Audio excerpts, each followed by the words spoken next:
انسان کا آدھے سے زیادہ حسن اس کی زبان میں ہوتا ہے۔ زبان سے لوگوں کا مزاج اور اخلاق معلوم ہوتا ہے۔ اپنی زبان کو ہمیشہ ٹھیک استعمال کرو۔ حسد دیمک کی طرح ہے جو سب سے زیادہ اس انسان کو نقصان پہنچاتا ہے جس میں ہوتا ہے۔ اپنے الفاظ کو سوچ سمجھ کر بیان کریں۔ آپ کے الفاظ کسی کو بنا بھی سکتے ہیں اور بگاڑ بھی۔ غرور کا نشہ شراب کے نشے سے بھی زیادہ خطرناک اور زیادہ ہوتا ہے۔ جو ایک بار اس نشے میں مبتلا ہو جاتا ہے وہ پھر کبھی ہوش میں نہیں آتا۔ جس کام کو کرنے کے لیے آپ کو محنت کرنی پڑ رہی ہے تو سمجھ جائیں کہ آپ صحیح کام کر رہے ہیں۔ ایسا شخص عقل مند اور سمجھدار ہوتا ہے جو پہلے سنتا ہے، پھر سمجھتا ہے اور پھر بولتا ہے۔ پریشانی کی وجہ یہ بھی ہوتی ہے کہ انسان اپنی مشکلات کا ذکر ان لوگوں کے سامنے کرتا ہے جو جاہل اور بے وقوف ہوتے ہیں۔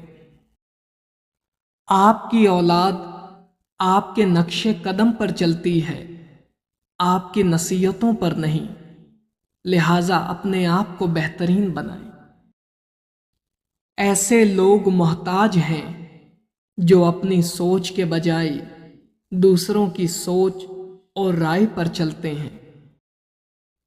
وہ شخص کبھی کامیاب نہیں ہوتا جو اپنے فیصلوں کو بار بار بدلتا ہے۔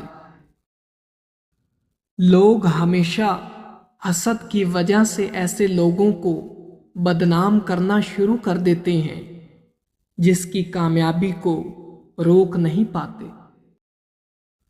جو لوگ دشمن سے بھی اخلاق کے ساتھ پیش آتے ہیں وہ یہ بات ثابت کرتے ہیں کہ ان کے والدین نے ان کی اچھی تربیت کی ہے۔ دنیا میں سب سے وزنی چیز دوسروں کا راز ہوتا ہے اور یہ ہر کوئی نہیں اٹھا سکتا۔ جو لوگ بے وقوفوں سے بحث کرتے ہیں وہ خود بھی بہت بڑے بے وقوف ہوتے ہیں۔ ہم لوگ سچے انسان وہاں بنتے ہیں جہاں پر دوسرے لوگوں کی بات ہوتی ہے، اپنی بات پر کبھی سچ نہیں بولتے۔ ایسے لوگ جو آپ کی دوسروں کے سامنے برائی کرتے ہیں وہ آپ کے اپنے ہو سکتے ہیں لیکن آپ سے مخلص نہیں ہو سکتے۔ ایسے لوگوں پر کبھی یقین نہ کریں جو ہر شخص کے بارے میں اچھی بات کرتے ہیں۔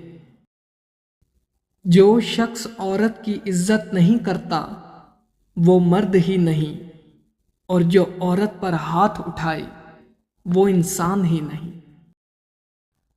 منافق لوگ آپ کو لوگوں کی نظروں میں گراتے ہیں اور آپ کے سب سے اچھے دوست ہونے کا دکھاوا کرتے ہیں۔ اگر کوئی آپ سے ناراض ہو جائے تو اس کو 3 طریقوں سے مناؤ۔ وہ کام جو اس کو بہت پسند ہے اور جس کے بارے میں وہ آپ کو کہہ رہا ہے اس کو کرو۔ جس وجہ سے وہ ناراض ہے اس پر توجہ دو۔ اگر وہ بری عادت ہے تو اسے ترک کر دو۔ کبھی بھی کسی سے جھوٹے وعدے نہ کریں، آپ کی وجہ سے کسی کی زندگی تباہ ہو سکتی ہے۔ اپنے غم کے غم گسار تم خود ہی ہو، لوگوں سے یہ توقع نہ کرو کہ وہ تمہارے غم میں شریک ہوں گے۔ کل کی ذلت اٹھانے سے بہتر ہے کہ آج تھوڑی مشکلات اٹھا لو۔